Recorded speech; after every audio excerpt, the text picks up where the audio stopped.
Assalamualaikum warahmatullahi ta'ala wabarakatuh dan salam sejahtera saya ucapkan kepada semua, kepada ibu bapa dan juga murid-murid semua ya. Okey, baik, saya merupakan guru Bahasa Melayu dan juga guru pusat sumber di sekolah ini, SMK Putrajaya Presin 91. Baiklah, untuk hari ini saya akan menerangkan tentang cara-cara merekod bacaan nilam dalam sistem IQ Nilam 2022 ya. Baik, suatu tamadun atau bangsa hanya dapat dibina melalui masyarakat yang mengamalkan budaya ilmu. Cara utama dalam membina budaya ilmu ini dalam sesebuah masyarakat yang berkemahiran tinggi ialah melalui amalan tabiat membaca yang berterusan. Oleh itu, Kementerian Pendidikan telah melaksanakan pelbagai program untuk menggalakkan membaca ya, seperti mengadakan anugerah nilam kebangsaan, kem galakan membaca, bengkel penulis muda, khemah membaca dan kem literasi maklumat. Baiklah, secara keseluruhan program-program galakan membaca yang dilaksanakan sebelum ini telah mencapai objektif yang disasarkan. Namun demikian, masih terdapat keperluan untuk menambah baikkan program bagi meningkatkan kualiti pembacaan. Ya, oleh itu Kementerian Pendidikan telah melaksanakan program nilam di sekolah-sekolah seluruh Malaysia untuk menggalakkan lagi minat murid-murid membaca. Baiklah, cara untuk merekod bacaan nilam secara atas talian ya, menggunakan sistem IQ Nilam ini telah diperkenalkan bermula pada tahun 2021 dan sehinggalah sekarang.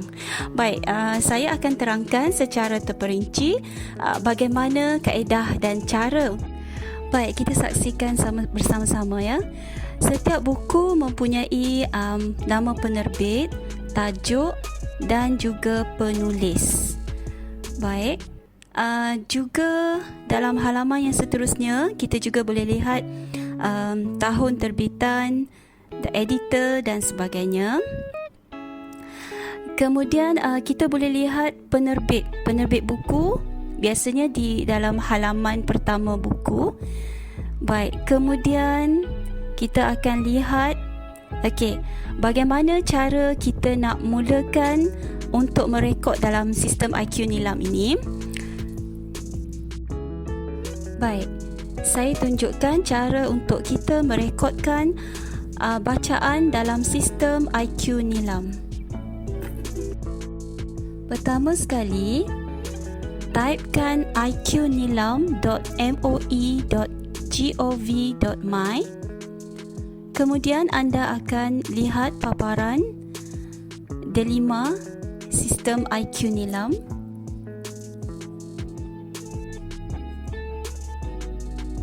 Sila masukkan alamat email MOE masing-masing.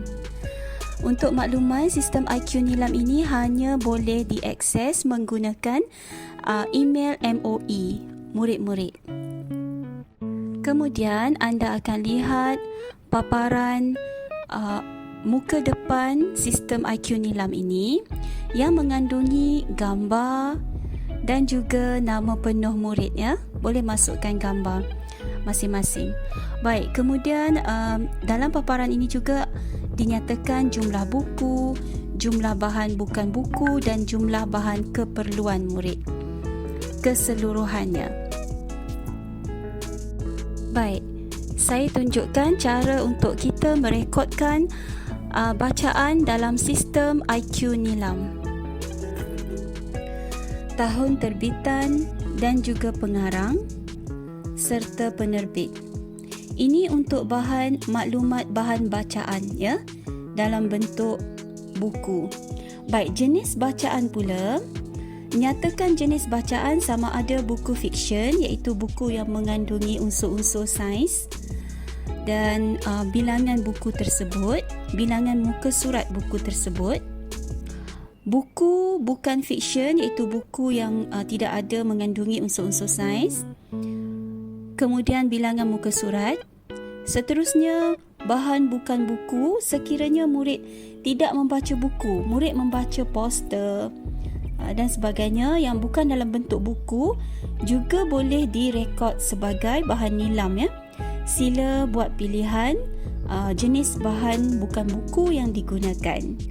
Baik, yang keempat, bahan digital juga, ya. Nyatakan sila type URL untuk bahan tersebut.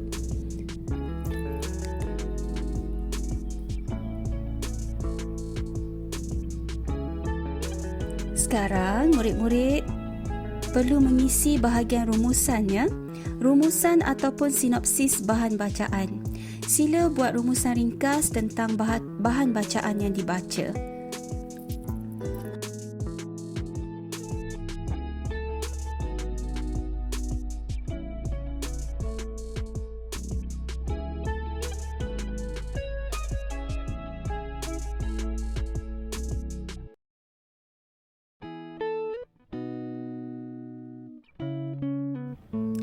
Bagi bahagian aktiviti penggayaan maksudnya bagaimana murid-murid ingin mengukuhkan lagi ingatan mereka tentang bahan yang dibaca, ataupun mungkin murid-murid ingin berkongsi dengan rakan-rakan tentang bahan yang dibaca itu, ya. Jadi murid-murid boleh membuat rumusan secara ringkas, ataupun murid-murid boleh bercerita kepada rakan-rakan, ya. Jadi sila klik bahagian mana yang kita rasa lebih selesa, ya, menggunakan kaedah yang mana. Okey. Sekiranya murid mempunyai aktiviti lain-lain, boleh juga dicatatkan dalam bahagian aktiviti lain-lain. Tahniah kerana murid-murid telah selesai mengisi sistem IQ nila masing-masing. Sila jangan lupa, ya, untuk klik bahagian paling bawah yang tertulis simpan. Okey, sila klik bahagian tersebut. Bahan bacaan anda, rekodnya telah pun disimpan di dalam sistem IQ Nilam dengan selamat. Dan untuk maklumat murid-murid dan ibu bapa semua, rekod ataupun data bacaan ini akan tersimpan dengan selamat daripada tingkatan 1 sampailah tingkatan 5. Baiklah, kemudian ambil masa untuk seketika, kemudian kita akan lihat jumlah buku di bahagian hadapan sekali akan bertambah, ya.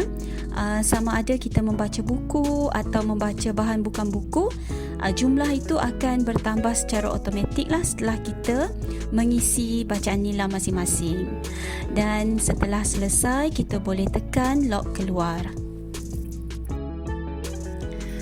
Peranan ibu bapa untuk menggalakkan minat murid-murid untuk menyertai aktiviti nilam di sekolah bukan setakat menyediakan keperluan asas untuk anak-anak. Malahan mereka turut memainkan peranan penting dalam menjayakan program ini. Matlamat utama program ini lebih mudah tercapai sekiranya ibu bapa menggalakkan anak-anak membaca di rumah dengan bimbingan daripada ibu bapa. Menyediakan bahan bacaan di rumah jika berkemampuan dan membuat pinjaman bahan bacaan daripada sumber-sumber yang lain, sama ada daripada perpustakaan atau sebagainya. Baik, memastikan anak-anak sentiasa mempunyai bahan-bahan bacaan, ya, dengan menggunakan ilmu daripada bahan tersebut, dan seterusnya boleh membuat catatan. Kemudian ibu bapa juga boleh bekerjasama dengan pihak sekolah dalam menjayakan kempen-kempen galakkan membaca. Baik, sekian, terima kasih kerana sudi mendengar penerangan yang serba ringkas ini berkaitan dengan program Nilam Sekolah Menengah SMK Presin 91. Terima kasih diucapkan kepada semua.